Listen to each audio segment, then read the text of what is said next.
안녕하세요. DJ 라니입니다. 오늘의 사연 시작해 보겠습니다. 안녕하세요. 마음으로 낳은 아들을 의대에 보낸 50대 후반의 사람입니다.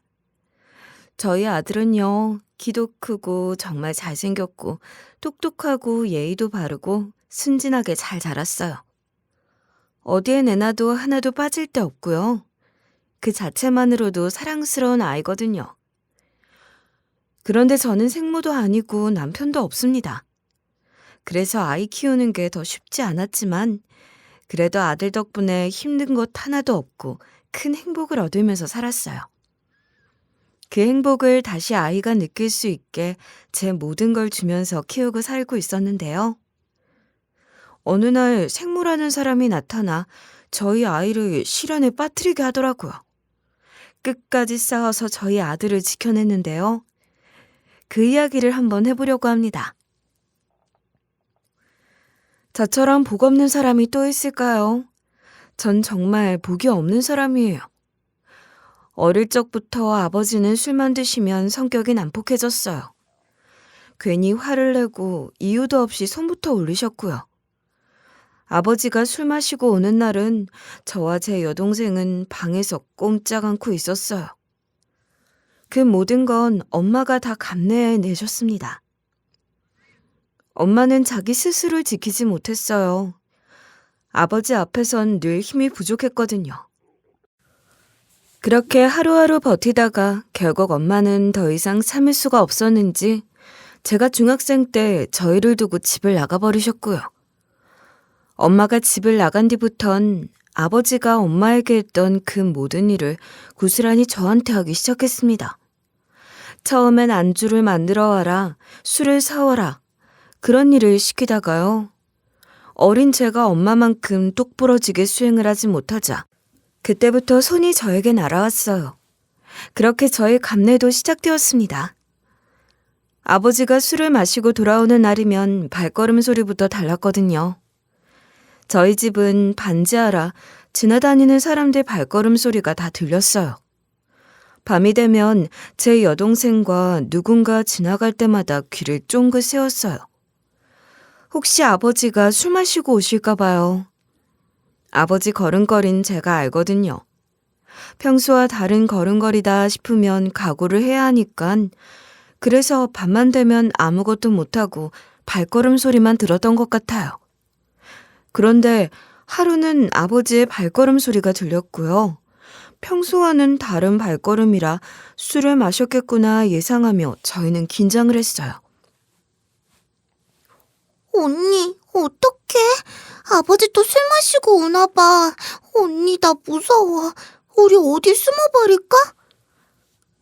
숨자고? 그래, 좋은 생각이야. 아침까지만 버티면 되니까 우리 옷장 안에 숨어있자.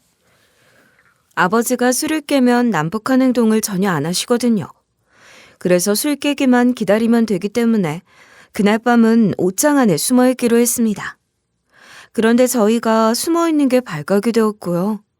자신이 왔는데 인사도 안 하고 숨어있었다고 엄청나게 힘을 가하셨어요. 오히려 다른 날보다 더 심하게 가격한 날이어서 그 뒤론 아예 동생과 함께 집 밖으로 나가 있곤 했어요. 차라리 밖에 있는 게 덜 무섭고 덜 위험하더라고요. 그땐 정말 괴로운 기억밖에 없어요. 제 몸 여기저기 상처투성이었고요. 친구들이 혹시라도 제가 맞고 산다는 걸 알아챌까 봐 여름에도 긴팔을 입고 다니며 제 모습을 감추고 다녔어요. 그러다 원래 얼굴은 손을 안 대시는 분인데 어느 날은 얼굴을 중점으로 저를 괴롭게 하시더라고요. 시퍼렇게 부어오른 얼굴로 학교에 갈 수가 없어서 며칠 쉬고 있는데 학교에 안 가니까 선생님이 아버지한테 연락을 왔고요. 반성을 하긴커녕 그날 학교에 안 갔다고 저를 또 엄청 두드렸어요. 그때 저도 더 이상 아버지를 더는 견디기 힘든다는 생각이 들었고요. 저도 집을 나갈까 했는데요. 제가 나가면 동생한테 그 짓을 할 게 뻔하니 동생과 함께 집을 나가기로 계획을 세우게 되었습니다. 그런데 그 다음 날이었어요. 동생과 학교 끝나고 아버지 없을 때 짐을 챙기고 집을 나가자고 계획했는데요. 학교 선생님이 집에 무슨 일이 있으니 어서 가보라고 조퇴를 해주셨어요. 무슨 일일까 하고 집에 가니깐 멀리서 봤을 때 저희 집 쪽에 경찰차랑 앰뷸런스가 서 있더라고요. 저희 집은 아니겠지 싶었는데요. 저희 집에 온 게 맞더라고요. 알고 보니 그날 엄마가 집에 찾아와 아버지를 해쳤고요. 엄마도 그 자리에서 스스로 이 세상을 저버리셨어요. 그 이야기를 다 경찰관 아저씨한테 듣는데요.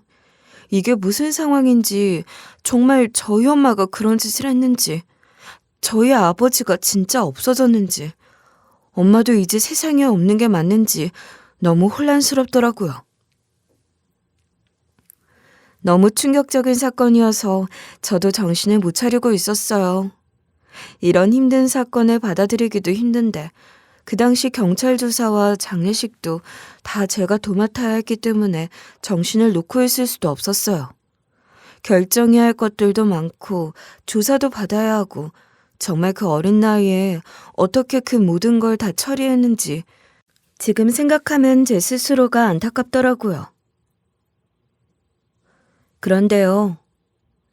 제 동생은 너무 큰 충격을 받았는지 멍하더라고요. 저보다 더 어린 나이에 이 상황이 더더욱 받아들이기 더 힘들었겠죠. 참 복잡했어요. 아버지가 없어진 건 좋은데 안 좋게 사라졌으니 그건 마음이 아프지만 아버지를 친 사람은 저희 엄마고요. 저희를 놔두고 나가서 저에게 시련을 줬기 때문에 엄마가 정말 미웠는데 이렇게 돌아와서 저희를 구원해 주시긴 했는데 올바른 방법이 아니라 아버지를 친 거니까 저는 부모님 두 분을 미워하기도 그리워할 수도 없는 입장이었어요. 그래도 결국 살아가야 하는 건 저희니까 어떻게든 이겨내야겠더라고요. 저도 너무 힘들었지만 동생을 챙겨야 한다는 생각에 마음을 다잡았고요. 동생을 다독이며 이 끔찍한 상황을 잊어보고자 받아들이고자 많이 노력했어요. 그때는 뭐 정신과 그런 데 가면 완전 정신병자 취급하던 때이고 지금처럼 병원도 많지 않았고요. 그런 치료를 받아보라고 저희를 데려다 줄 어른도 없었고요. 스스로 이겨낼 수밖에 없었어요. 그래서 동생과 많은 대화를 통해서 저희는 회복하려고 노력했고요. 다행히 점차 회복을 했어요. 그리고 언젠가부턴 덤덤하게 이야기할 수 있을 정도로 많이 좋아졌어요. 그렇게 정신 붙잡고 사니까 현실이 보이더라고요. 부모님 모두 돌아가시고 빚 청산하니까 돈이 없어서 고아원에서 남은 중고등학생 시절을 보냈고요. 20살이 되었을 때 고아원에서 독립하자마자 동생이랑 같이 월세집 얻어서 살게 되었어요. 저는 배운 것도 가진 것도 없었기에 바로 공장에 들어가서 일을 하며 돈을 벌었고요. 하지만 이 일을 한평생 하고 싶지 않았어요. 그래서 퇴근하고 돌아오면 늦은 밤까지 격리 공부를 했고요. 자격증을 따게 되었습니다. 결국 3년 만에 격리가 되었어요. 생산직에서 사무직이 되자 삶의 질이 많이 좋아졌어요. 일단 체력적으로 덜 힘들고요. 인간으로서 더 대우를 받았어요. 제가 힘든 시간을 견뎌오면 제 동생만은 그렇게 살게 하고 싶지 않아서 제가 돈을 벌어서 제 동생 대학에도 보냈습니다. 동생간 4살 터울이거든요. 모아놓은 돈을 다 동생의 학자금을 내면서 동생을 공부시켰어요. 전문대이긴 하지만 그래도 학교를 나온 것과 안 나온 것은 천지 차이잖아요. 제 동생만큼은 평범한 삶을 살길 바라며 저를 희생해서 동생을 공부시켰습니다. 동생을 그렇게 대학에 보내니까 정말 뿌듯하더라고요. 대학생 돼서 화장하고 젊음을 즐기는 모습 보면서 대리만족했고요. 이게 제 역할인 것 같았어요. 열심히 벌어서 뒷바라지를 해줬죠. 동생도 대학 졸업 후 취업해서 함께 재산도 늘려갔고요. 그 덕에 얼마 지나지 않아 전셋집으로 옮겼어요. 그러다 동생은 26살에 좋은 남자 만나서 시집을 갔는데요. 결혼 축하해. 그리고 고마워. 잘 커져서. 제부랑 싸우지 말고 오순도순 행복하게 잘 살아. 알았지? 언니, 정말 고마워. 언니가 없었다면 난 정말 어떻게 살았을까 싶어. 내가 살면서 다 갚을게. 이제 날 지켜줄 수 있는 사람이 생겼으니까 언니도 이제 언니를 위한 삶을 살았으면 좋겠어. 언니의 앞날을 응원할게. 동생이 결혼하기 전날에 이제는 저만을 위한 삶을 살라고 하면서 2천만 원을 줬어요. 그 돈을 받고 눈물이 핑 돌더라고요. 언제 이렇게 커서 언니한테 보답도 하는지 정말 대견스러웠어요. 동생은 행복한 결혼식을 올렸고요. 그 다음해에는 아이도 낳으며 정말 깨가 쏟아지듯이 살더라고요. 정말 보기만 해도 좋아 보였습니다. 저도 동생이 잘 사는 모습을 보고 저도 제 가정을 만들고 싶었어요. 그런데 부모복이 없어서 그런가요? 저는 저를 사랑하지 않아요. 그래서 그런지 누군가가 저 좋다고 하면 간이고 쓸개고 다 주게 되더라고요.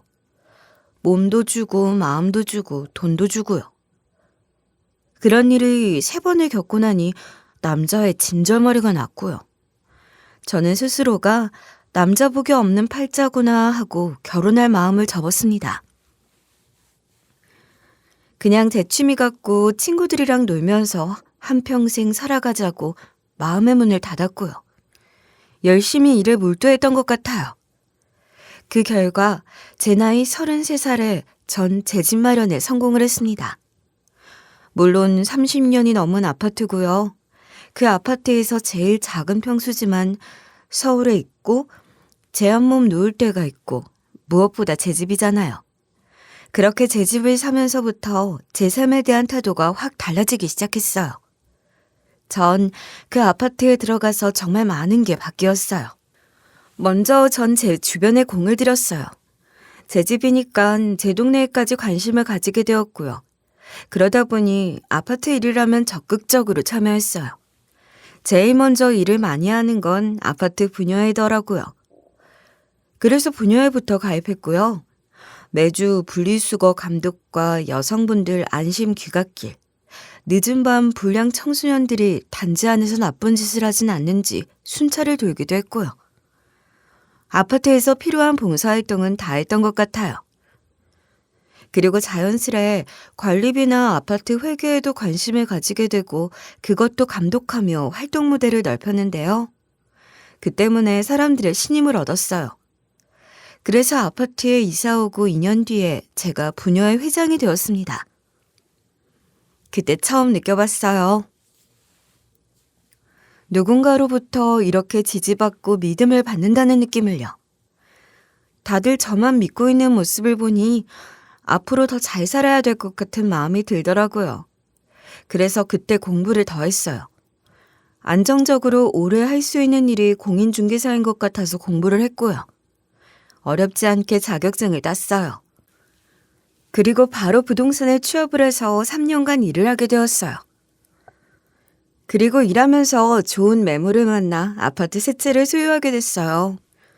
월세 수입이 생기니 삶의 질이 정말 달라지더라고요.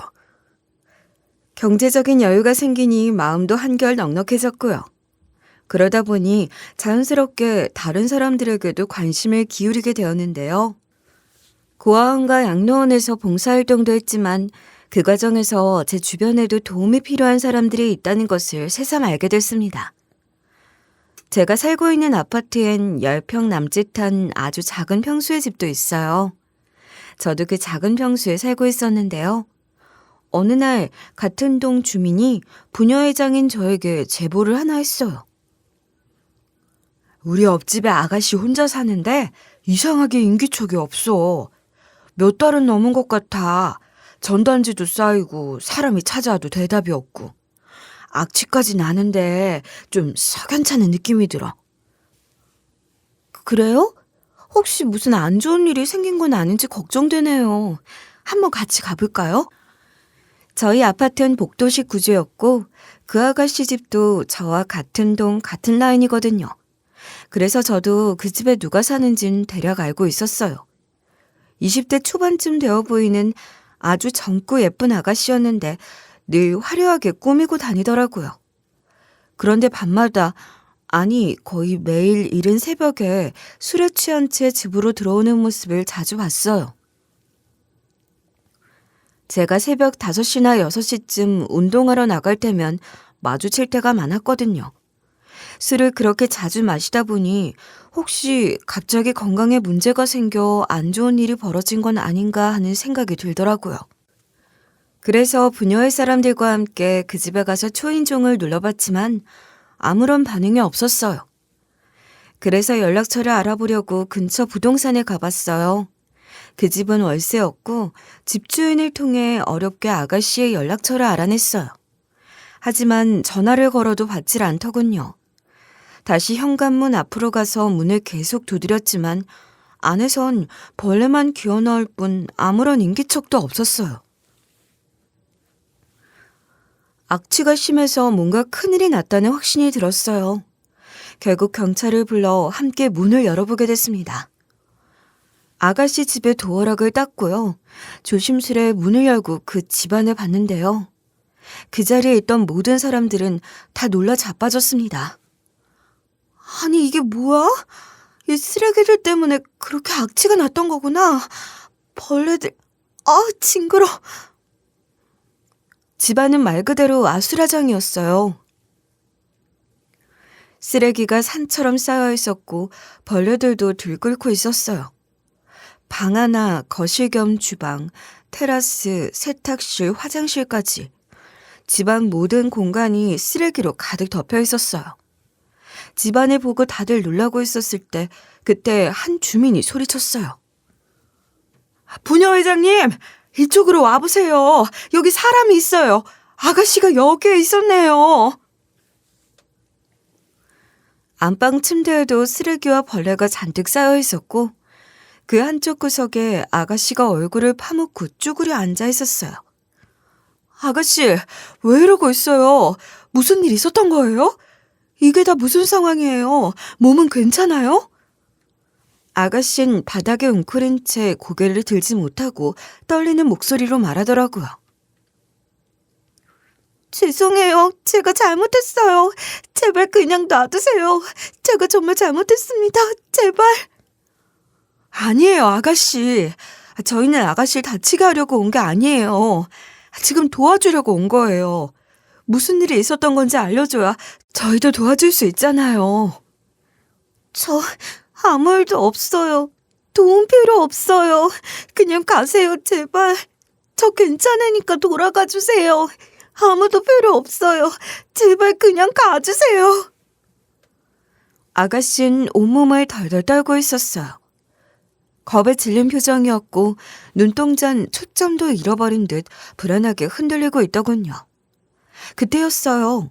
제가 아는 경찰이 조심스럽게 말을 건네자 그제서야 조금 안심이 된 듯 아가씨가 입을 열기 시작했어요.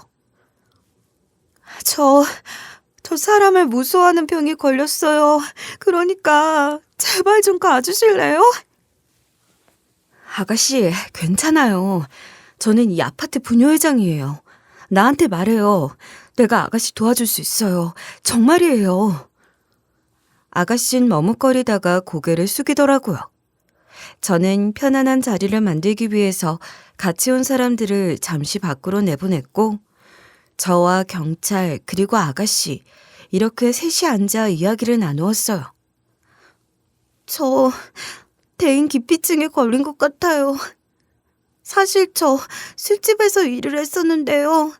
거기서 어떤 사람들에게 몸도 정신도 다 망가졌어요. 큰일 날 뻔한 적도 있었고요. 그 뒤로 무서워서 집 밖으로 도저히 못 나가겠더라고요. 왜요? 그 사람들이 집까지 쫓아온 적이 있어요? 아가씨를 따라다니면서 괴롭혔어요? 혹시라도 그럴까 봐요. 한 번은 저를 해치려고 했거든요. 집까지 따라서 어떻게든 해치려고 할까 봐 그냥 집에 없는 척했어요. 무서워서요. 그런 일 있으시면 경찰에 신변보호를 요청하실 수 있으세요. 그렇게 되면 저희가 신변보호를 해드릴 수 있어요. 도와드릴까요? 경찰은 아가씨의 심각한 상황을 바로 파악했어요. 불안정한 심리 상태를 고려해 경찰서로 이동시키지 않고 현장에서 바로 1차 조사를 시작했습니다. 아가씨는 그동안 받아온 협박 문자와 통화 기록을 경찰에게 제출했고 경찰은 이를 증거로 즉시 신변보호 절차를 진행하기로 결정했어요. 곧바로 경찰서 여성청소년과와 강력팀에서 사건을 인계받아 피해자 긴급 보호 조치가 실시됐어요.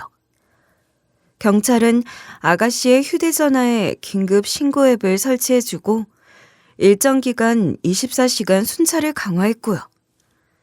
가해 용의자들이 접근할 수 없도록 접근 금지 임시 조치도 법원에 신청했어요. 그 이후로 아가씨는 정식으로 신변보호 대상자로 등록되어 경찰의 보호를 받으며 심리상담까지 연계받게 되었습니다. 경찰이 아가씨를 도와주는 동안 저희 부녀회에선 그동안 아가씨 집을 치웠어요. 정말 살아오면서 그런 집은 처음 봤어요. 쓰레기가 끝도 없이 나오더라고요. 벌레의 소굴도 발견해서 박멸했어요. 그런데요, 쓰레기를 아무리 치워도 마음의 상처까지 치워지는 건 아니잖아요. 아가씨 얼굴의 그늘을 보니까 제 어린 시절 모습이 자꾸 겹쳐 보이더군요. 그래서 이 아가씨에게 새로운 삶을 살 수 있게 해주고 싶었어요. 아가씨, 이제 더는 그런 술집 같은 데서 일하지 말아요. 세상에 얼마나 떳떳하고 정당하게 일할 수 있는 직업이 많은데요. 아가씨도 할 수 있어요.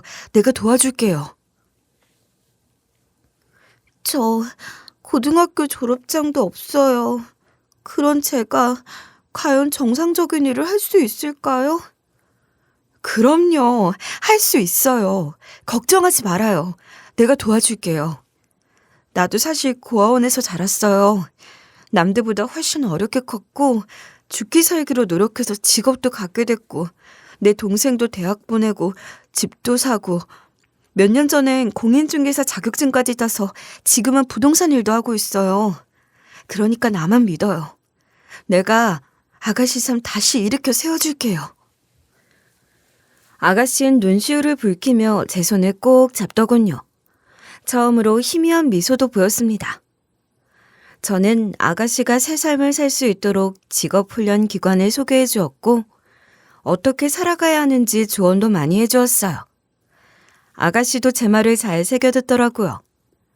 부녀회에서도 십시일반 모금을 시작해 아가씨가 다시는 술집 같은 곳에 가지 않도록 생활비를 지원해 주었고요.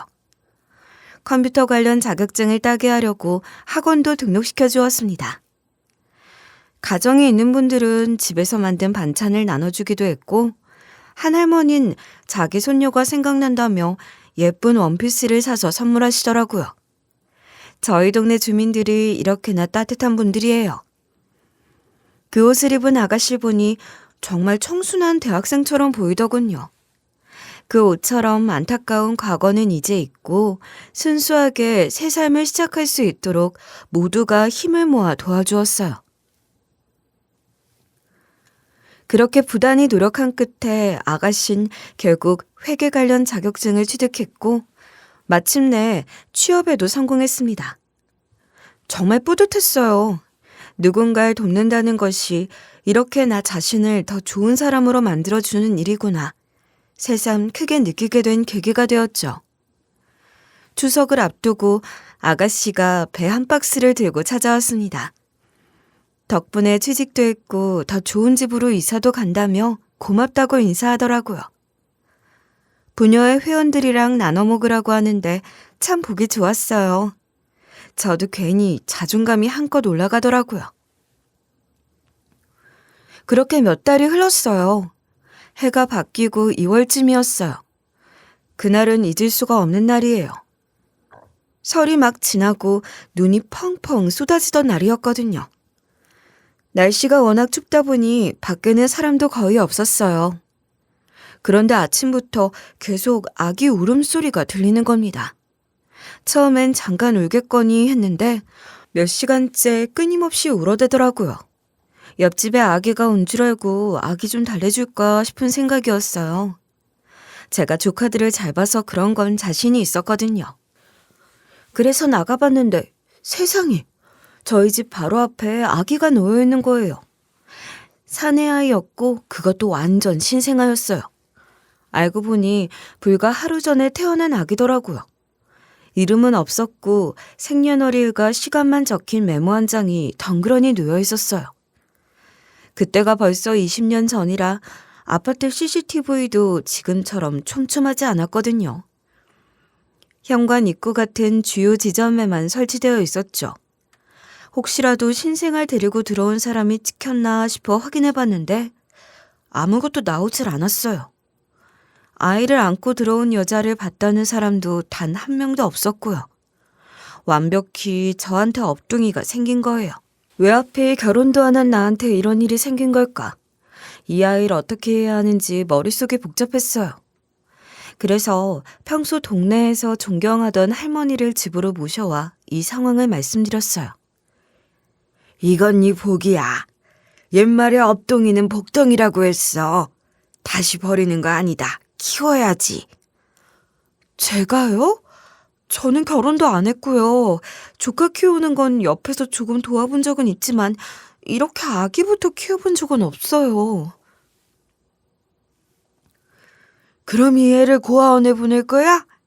아기 키우는 거 어렵지 않아. 울면 젖 먹이고 재우고 잘 먹이고 싸게 해주면 돼. 그거 반복하다 보면 어느새 커 있어. 너는 똑 부러지잖아. 분명 잘할 수 있어. 저 자신이 없어요. 이 아이를 제가 어떻게 키워요? 너무 두렵고 무서워요. 할머니는 제 손을 꼭 잡고 한참을 응원해 주셨습니다. 그 덕분에 저도 조금씩 용기를 내기 시작했습니다. 그래, 한번 해보자. 내가 이 아이 인생을 바꿔줄 수도 있잖아. 그렇게 마음을 다잡게 되었죠. 그래서 먼저 절차부터 밟기로 했습니다. 사실 원래라면 병원 출생 확인서 없이 출생 신고가 안 되는 게 원칙인데요. 그 당시엔 아름아름 융통성 있게 처리해주는 그런 게 있잖아요. 동사무소 직원이 제 동생이랑도 친해서 저와도 잘 아는 사이였거든요. 사정을 말했더니 자기가 알아서 출생신고 해주겠단 거예요. 덕분에 어렵지 않게 출생신고를 마칠 수 있었어요. 그렇게 저는 40이 넘은 나이에 갑자기 아이 엄마가 되었습니다. 동네엔 금세 저한테 업둥이가 생겼다는 소문이 퍼졌어요. 하지만 저는 이 아이를 내 친자식으로 키우고 싶었고 쓸데없는 시선과 소문에서 벗어나고 싶었어요. 그래서 아무도 모르는 지방으로 이사를 떠나기로 마음을 먹었죠. 제 인생을 바꿔준 곳을 떠나려고 하니 많이 아쉬웠는데요. 그래도 아이를 위해 미련 갖지 않고 떠났고요. 새로운 곳에서 부동산을 차리고 조용히 아이를 키워나가기 시작했습니다. 지방이라 그런지 부동산 일이 생각만큼 잘 되진 않더라고요. 그런데 아이가 영재 기질이 있었어요. 검사를 받아봤더니 상위 1%라고 하더라고요. 저는 또 제 자식이 남들한테 기죽는 게 싫었고 잘하는 건 더 잘하게 해주고 싶고 뭐든 최선을 다해 뒷바라지 해주고 싶은 마음이 컸어요. 아이를 잘 키워보겠다고 이것저것 시키다 보니 받고 있던 월세 수입만으론 감당이 안 됐고요. 그래서 아침에는 녹즙 배달을 뛰고 낮에는 부동산을 보고 저녁엔 갈비집에서 허드렛 일까지 하면서 아이 공부를 시켰어요. 시키면 시키는 것보다 더 잘 해내는 아이를 보며 저는 정말 행복했고요. 제가 받지 못한 사랑을 이 아이에게 듬뿍 주면서 최선을 다해 키워냈습니다. 아이는 정말 잘 자라주었어요. 고등학생이 되자 전국 상위 0.1% 성적을 기록할 정도로 뛰어났고요. 결국 서울에 있는 의대에 합격했고 저는 동생네 가족도 불러 조촐하게 가족끼리 합격 축하 파티를 열었습니다. 아이의 학교가 서울이니까 통학시키고 싶은 마음에 서울로 이사도 했어요. 예전 살던 동네가 아닌 아예 새로운 곳으로 이사를 했고요. 3월이 되어 입학식에 갔습니다. 오랜 시간 힘들게 달려온 끝에 얻은 결과라 그날은 유난히 벅차오르더라고요. 아들에게 꽃다발을 안겨주고 학교 앞에서 사진도 여러 장 찍었고요. 입학식 때 입으라고 정장을 한 벌 좋은 걸로 사줬거든요. 워낙 몸도 좋아서 잘 어울리는데 제 아들이라 그런 게 아니라 정말 멋지더라고요. 환하게 웃는 아들의 모습을 보는데 그동안의 고생이 주마등처럼 스쳐 지나갔어요. 가슴이 뿌듯하면서도 왠지 코끝이 찡해지더군요. 정말 여기까지 자라줬구나 하는 생각이 들면서 아들 모르게 눈물도 훔쳤습니다. 사진을 찍으면서 이것저것 포즈도 시키고 한 장이라도 더 남기고 싶어 계속 셔터를 눌렀어요. 남는 게 사진뿐이잖아요. 사진을 연신 찍고 있는데 그런데 그때였습니다. 제가 아들을 저 멀리 세워두고 사진을 찍고 있는데요. 웬 중년 여성이 저희 쪽으로 다가왔어요. 안녕하세요. 실례합니다. 이 아이 제 아들이에요. 제가 저의 생모예요.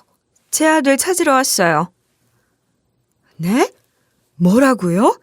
당신이 우리 아들 생모라고요? 정말이요? 아들을 찾으러 왔다니요? 그동안 잘 키워주셔서 정말 감사해요. 그런데 이제부터는 제가 책임질게요.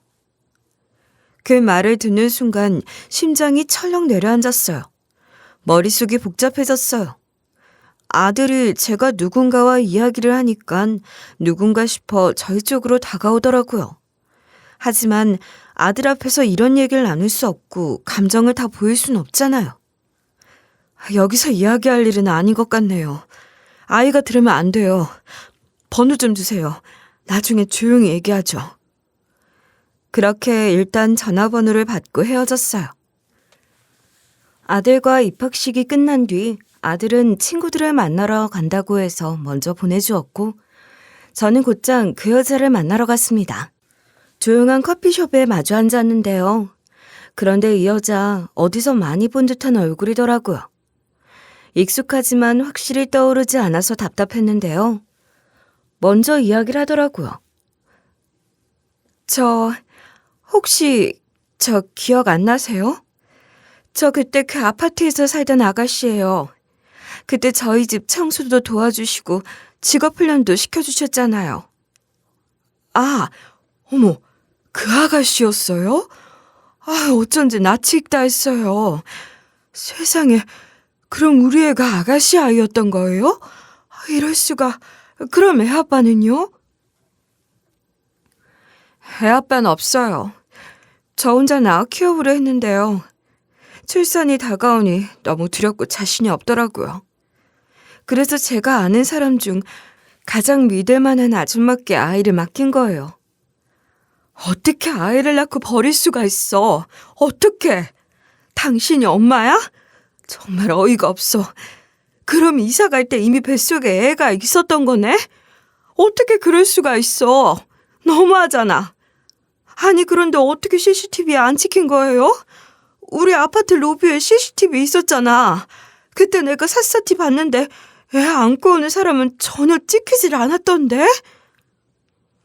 사실 출산증 갈 곳이 없어서 전에 살던 빈집에 몰래 들어가 있었어요. 도어락 번호도 그대로였거든요.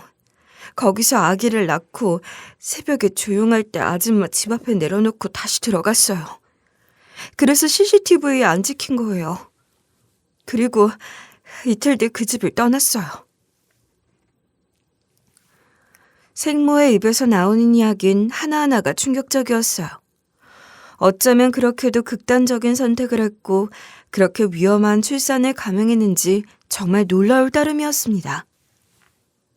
아이를 아줌마 집에 두고 떠나면서 사실 멀리서 계속 지켜보고 있었어요. 저도 엄마인데 어떻게 그냥 마음 편히 살 수 있겠어요. 아줌마가 이사할 때 저도 같은 지역으로 이사 갔고요. 우리의 초등학교, 중학교, 고등학교 입학식과 졸업식 어느 하나도 빠짐없이 다 지켜봤어요. 그럼 그때마다 나타나지 왜 이제 와서 나타난 거예요? 진작 나타나지. 이제 성인 됐잖아요. 힘든 시기는 다 지났고 성인이 됐으니 제가 나타나도 아이가 받아들일 수 있을 것 같아서요. 그동안 잘 키워주셔서 정말 감사해요. 이제 의대는 제 힘으로 보낼게요. 순간 마음이 복잡해졌어요. 저희 아이에게 저는 평생 엄마였고 출생의 비밀은 단 한 번도 말한 적이 없어요. 제 자식으로 키웠고 저도 그렇게 믿고 살아왔는데 이제 와서 이 사실을 어떻게 꺼내야 하나 싶더군요. 우리 앤 날 친엄마로 알고 컸어요. 지금도 마찬가지고요. 난 이 사실을 평생 말하지 않을 생각이었어요. 내 마음은 처음부터 친자식이었으니까. 그런데 이제 생모가 나타났다고 해서 내가 이걸 말해버리면 아이가 그걸 어떻게 받아들일지 나도 모르겠어요. 부탁드릴게요. 잘 설명해 주시고 저랑 아이가 만날 수 있게 자리 한번 마련해 주세요. 집에 돌아와 아들에게 모든 사실을 털어놓았어요. 아들은 잠시 말을 잃더니 조용히 자신의 생모를 만나보겠다고 하더라고요. 의젓하게 말을 하니 많이 큰 게 느껴졌어요. 이제 지도 성인이니 잘 판단하리라 믿고 날짜를 정해서 두 사람은 만나고 돌아왔습니다. 그런데요, 그 후부터 아들의 태도에서 묘한 벽이 느껴졌어요. 어딘가 어색하고 저를 피하는 듯한 느낌이 들더군요. 결국 저는 조심스럽게 말을 꺼냈어요. 우리 아들, 널 낳아준 친엄마가 찾아왔다고 해서 나랑 멀어질 필요는 없어. 넌 지금까지 내 아들이었고 앞으로도 변함없는 내 친아들이야. 엄마, 나 키워줘서 정말 고마워. 근데 이젠 날 낳아준 엄마랑 함께 살아보고 싶어. 허락해줘. 청천벽력이 따로 없었습니다. 속이 찢어지는 것 같았지만 이미 성인이 된 아들의 결정을 억지로 막을 순 없겠더라고요. 아들이 그렇게 결정했다는데 그걸 들어줘야 싶겠더라고요. 이게 부모지. 부모라면 이렇게 하는 게 맞는 거겠지. 제 마음을 다독이며 보내주기로 했습니다. 아들은 짐을 싸서 떠났고요. 떠난 방엔 한평생 써온 책상과 의자, 침대만 덩그러니 남아있었어요. 방 안을 보고 있으니 마음 한구석이 허전하고 서운했지만 그런 감정에 휘둘리지 않으려고 애썼습니다. 아이가 저에게 20년 동안 행복을 안겨줬잖아요. 그것만으로도 충분한 선물을 받은 거라며 그렇게 스스로를 다독였어요. 눈물이 나오려는 것도 흘리지 않으려고 참았어요. 아들의 행복을 빌어주는 것이었으니까요. 기쁜 마음이 들어야 하는데 너무 슬퍼하면 앞길 막는 엄마인 것 같아서 꾹 참고 저를 다독였습니다. 그 후로 아들은 연락이 정말 뜸했는데요. 잘 살곤 있더라고요. 어떻게 알았냐면요. 카카오톡 프로필 사진이 바뀌는 거 보고 알게 되었어요. 생모와 어디 좋은 곳에 다녀온 사진, 생모가 선물해준 새 차라고 멘트도 쓰고 사진도 올렸는데요. 보기 좋기도 했지만 한편으론 씁쓸한 마음을 애써 누르고 있었습니다. 그러던 어느 날 두어 달쯤 지나 아들에게서 오랜만에 문자가 왔어요. 엄마, 나 좀 도와줘 라는 문자였는데요. 놀라서 전화를 했지만 받지 않았고 잠시 뒤 주소가 적힌 문자가 도착했습니다. 곧장 달려갔죠. 경기도 외곽의 오래된 빌라였는데요. 배를 누르자 아들이 나왔는데 몰라볼 만큼 말라 있었고 표정도 어두웠어요. 집안은 쓰레기로 가득했고 악취가 심했어요. 예전에 생모를 처음 만났던 장면이 겹쳐 떠오르더군요. 너 왜 이러고 있어? 무슨 일이야? 어떻게 된 거야? 집안은 왜 이 모양이고? 네 친엄마는 어디 갔어? 나 너무 무서워. 친엄마가 한 2주 정도 같이 살다가 갑자기 사라졌어. 알고 보니까 나한테 대출이란 대출은 다 받게 하고선 그냥 없어졌어. 아들의 말을 듣고 경악했어요. 이야기를 들어보니 생모는 처음에 이제부터 둘이 새 인생 시작하자며 온갖 희망적인 말로 아들을 안심시켰대요. 열심히 살자고 격려하는 척하면서 은행에 함께 가서 대출을 받게 했고 신용카드도 만들게 했답니다. 그런데 어느 날 갑자기 그 모든 걸 들고 도망쳐 버린 거예요. 그럼 그 차는 그때 차 사줬잖아. 네 카카오톡 프로필에서 봤어. 비싸 보이던데? 중고차 사줬는데 그 차를 담보로 또 대출을 받았어. 그 돈도 다 가지고 튀었고. 나 어떡해? 나 신용불량자 되면 어떡해? 엄마, 나 너무 무서워. 이것저것 따져보니 남은 빚이 몇 천만 원이었고요. 저에게 갚지 못할 만큼의 큰 금액은 아니지만 이제가 20살이 된 아이가 감당하기엔 버거웠을 거예요. 아들이 살고 있던 그 집도 생모 명의였지만 이미 보증금은 다 깎아먹은 상태였대요. 집주인은 계속 아들한테 연락해서 돈 없으면 짐 빼라며 독촉했고요. 오갈 데가 없어진 아들은 멘탈이 무너진 거죠. 그 영특하고 밝던 아이가 쓰레기 더미 속에서 엉엉 우는데 피가 거꾸로 솟았습니다. 어떻게 애밀한 사람이 자식을 이렇게 이용할 수가 있나요? 처음부터 이럴 작정으로 아들을 찾은 거란 생각에 분노가 치밀었습니다. 일단 그 집에서 아들을 데리고 나왔어요. 아이 꼴을 보니까 속이 뒤집어지더라고요. 그 여자를 꼭 찾아서 절대 그냥 넘어가지 않을 거라고 마음을 다잡았습니다. 저희 아들을 이용해서 갈취해간 돈도 꼭 받아내야 했고요. 바로 경찰에 신고했어요. 아들이 가지고 있던 대출 서류, 통장 기록, 카드 사용 내역, 심지어 담보대출 서류까지 다 챙겨서 증거로 제출했죠. 경찰에서도 이게 보통 일이 아니라면서 적극적으로 수사에 들어갔습니다. 그런데 잡는 건 생각보다 금방이더라고요. 도망은 쳤어도 치밀하게 준비한 것도 아니었어요. 카드 사용 기록이며 현금 인출 기록, 통신 기록까지 그대로 다 남아 있었고요. CCTV에도 몇 번 이동한 장면이 찍혀 있었대요. 며칠 뒤에 경찰에서 연락이 왔습니다. 지방에 있는 한 모텔에서 붙잡았다고요. 저희 아들을 등쳐먹고 도망친 그 여자가 결국 그렇게 쉽게 잡혔습니다. 경찰서에서 연락이 와서 바로 달려갔어요. 가보니까 그 여자가 힘없이 앉아있더라고요. 순간 분노가 치밀어서 그대로 머리채를 잡았어요. 야, 이 미친년아! 네가 엄마야? 어디서 20년 만에 만난 아들을 빚쟁이로 만들어? 이게 사람이야? 오늘 너 죽고 나 죽자. 이거 놔요. 놔놓고 얘기해요. 무식한 여자야. 경찰 아저씨, 이 아줌마 좀 어떻게 좀 해주세요. 너 같은 건 맞아야 돼. 어떻게 우리 아들한테 그딴 짓을 해? 넌 콩밥 먹을 줄 알아? 정말 미친 듯이 욕을 퍼붓고 머리채를 마구 흔들어댔어요. 제가 막 퍼붓는데도 경찰들도 한동안 말리지 않더라고요. 아마 그년이 맞을 짓을 했다고 생각했던 것 같아요. 저도 이때다 싶어서 한참 두들겨 팼어요. 그러다 경찰관이 충분하다 싶었는지 말려서 그만뒀고 이후엔 조사를 받게 됐습니다. 조사를 받으면서 이 여자의 속내가 하나하나 드러났는데요. 알고 보니까 완전 미친년이더라고요.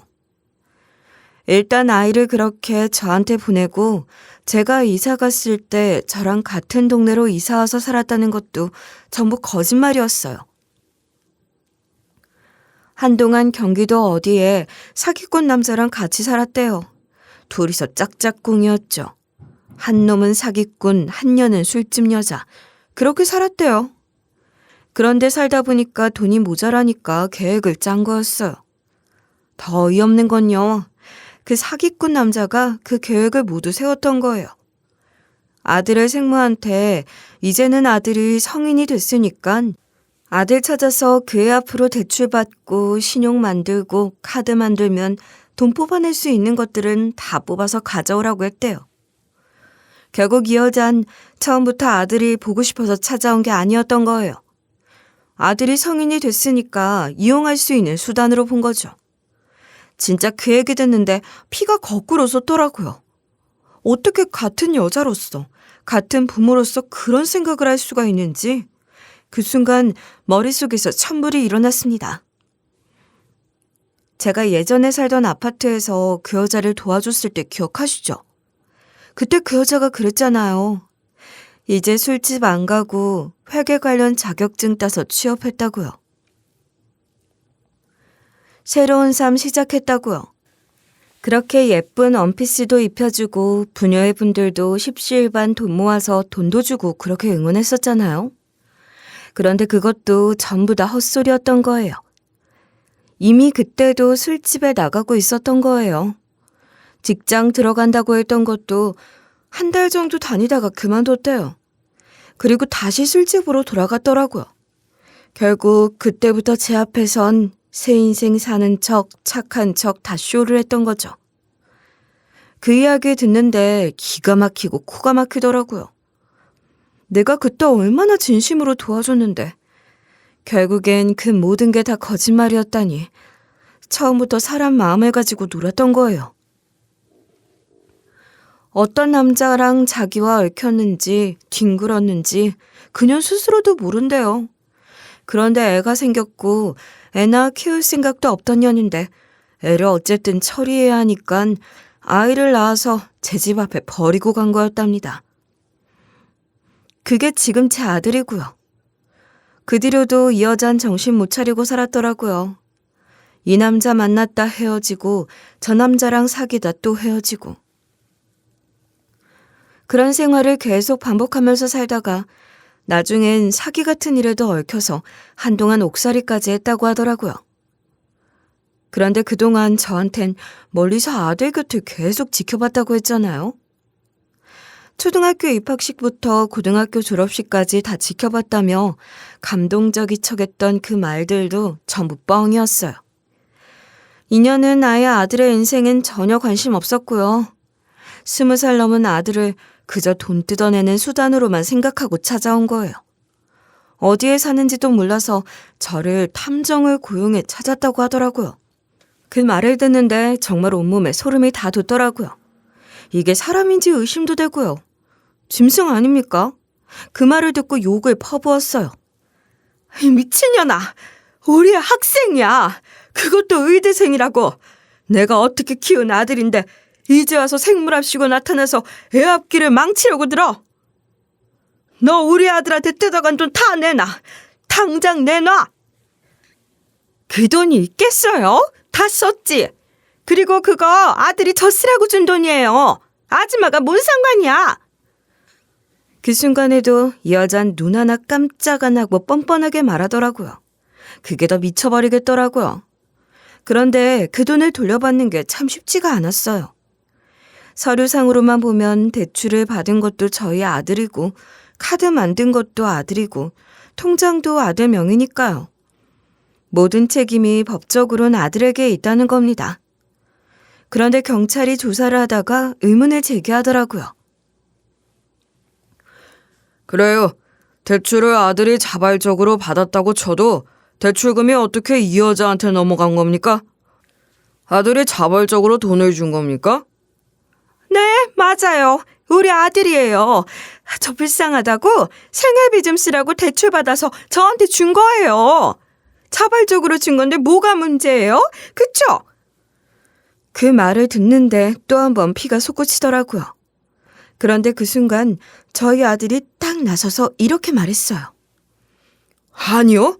대출 받은 건 맞아요. 카드도 제가 직접 신청하고 서명한 것도 맞고요. 그런데 전 그 돈을 만져본 적이 없어요.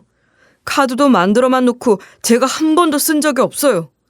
통장에 돈이 들어온다곤 들었지만 출금을 해본 적이 없어요. 카드도 처음부터 저 여자가 가지고 있었고요. 이거 다 확인 가능하죠? 조사하면 다 나오죠? 저희 아들이 그렇게 말을 하니까 경찰 표정이 싹 바뀌더라고요. 조사 방향이 완전히 달라졌어요. 모든 돈의 흐름이 생모 쪽으로 넘어간 기록이 분명히 있을 거라고 믿었어요.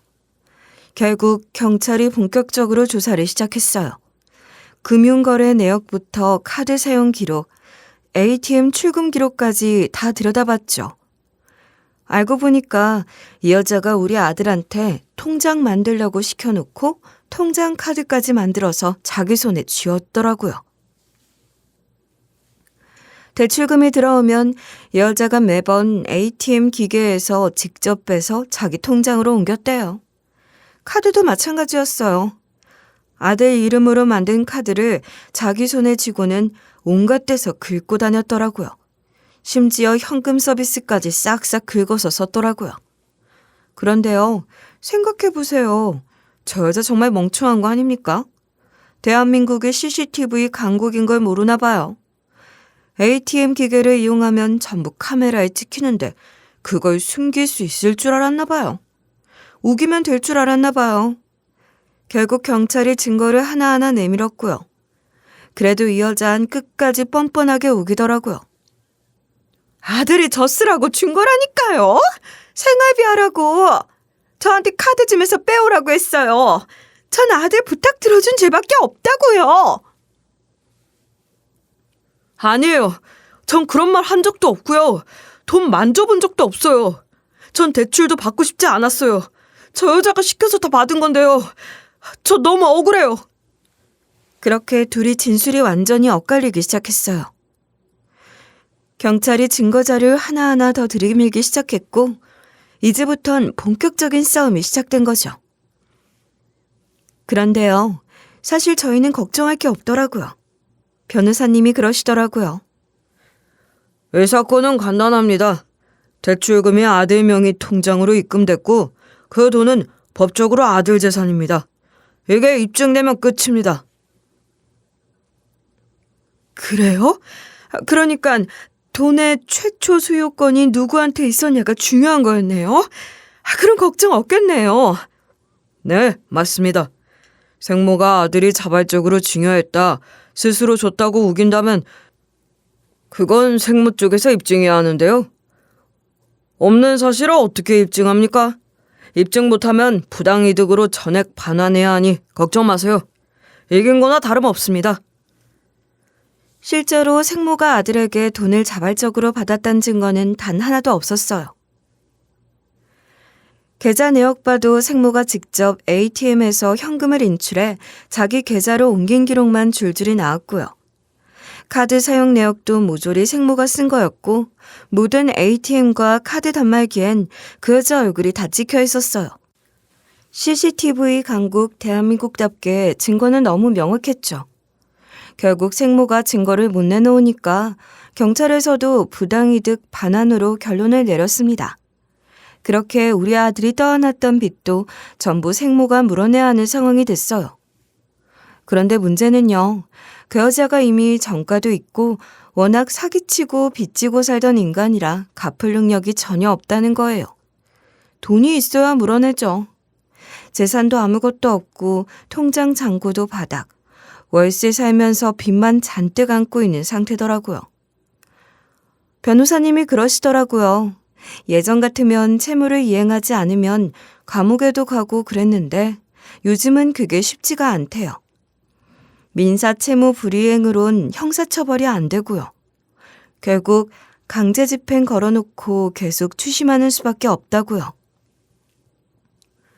듣고 있는데 너무 열받고 괘씸하더라고요. 어떻게 이렇게 뻔뻔하게 사람 인생을 망쳐놓고도 아무 책임도 안 지고 빠져나갈 수 있나 싶어요. 우리 아들을 한번 이용해 먹고 인생 거덜내 놓고선 이젠 빚도 안 갚고 버티겠단 거잖아요. 사실 돈이 중요한 게 아니에요. 그 돈 솔직히 제가 갚을 능력 있어요. 얼마든지 제가 메워줄 수 있어요. 그런데 그게 아니잖아요. 어떻게 생모란 사람이 찾아와서 20살밖에 안 된 우리 아들 마음을 흔들어 놓고 감정적으로 다 흔들어 나서는 결국 이용만 하고 뻔뻔하게 버릴 수가 있어요? 그것도 우리 애를 너덜너덜해지게 만들고 다 상처 입혀놓고 이용할 만큼 다 이용해놓고선 아무렇지 않게 돌아서더라고요. 그게 너무 괘씸해서요. 그냥 가만히 있을 수가 없더라고요.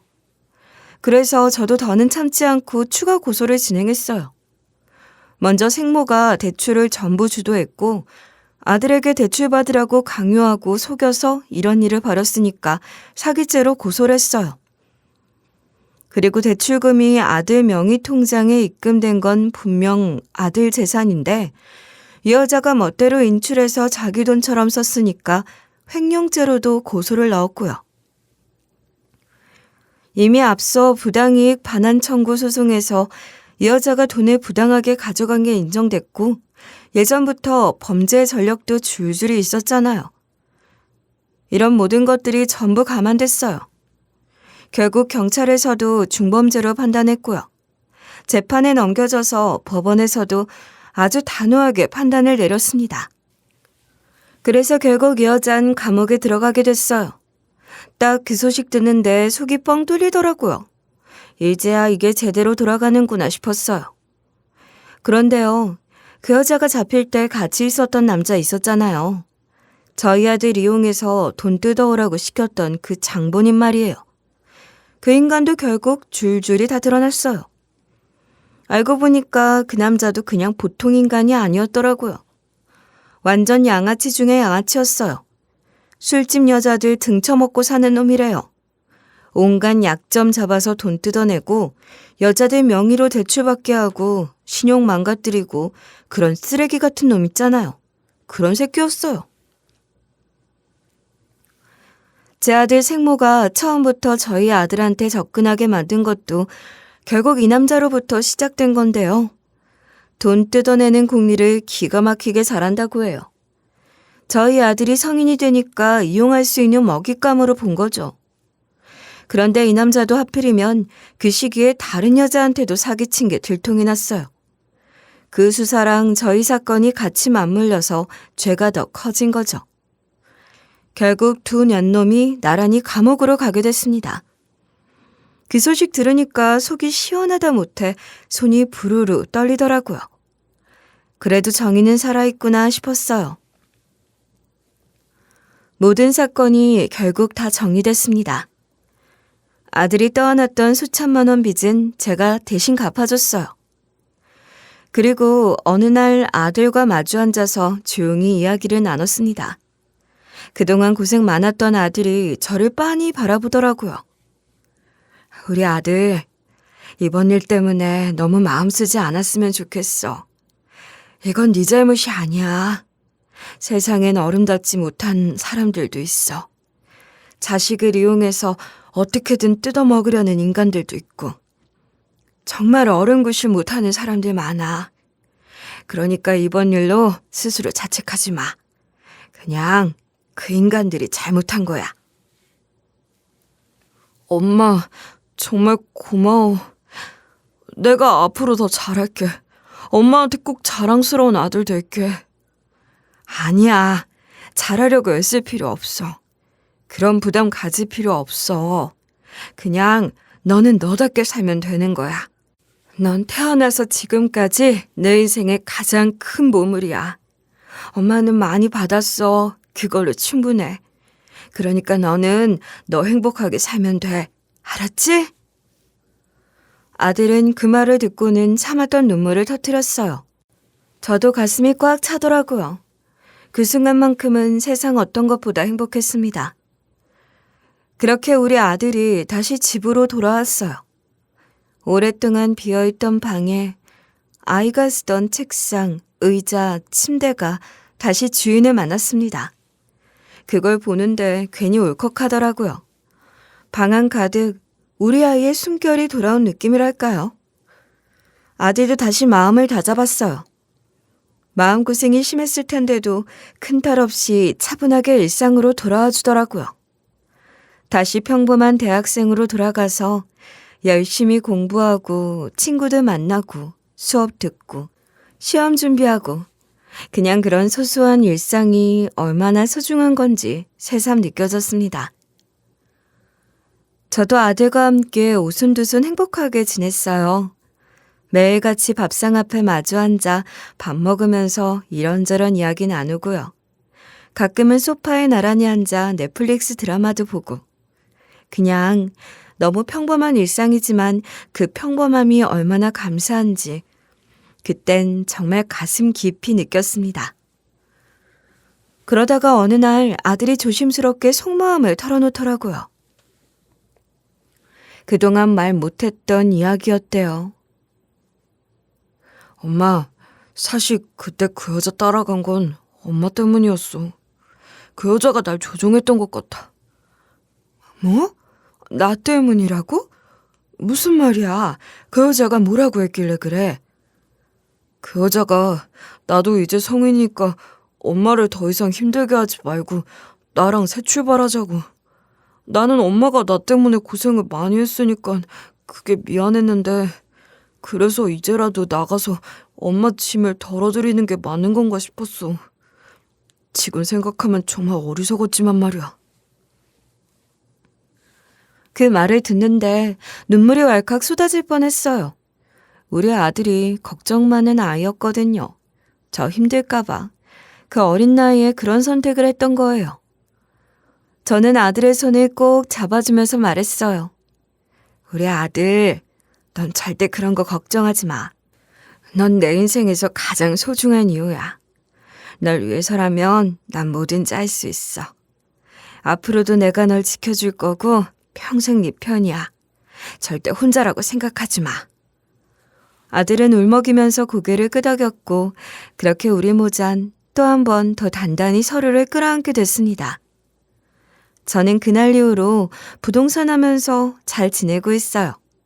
세상에 여러 부모들이 있지만 정말 최악의 부모는 제 아들의 생모가 아닐까 싶어요. 그런 사람들이 이 세상에 없어지길 바랄 뿐입니다. 여러분 곁엔 이런 사람 없길 바라면서 제 글을 마칠게요. 들어주셔서 감사합니다.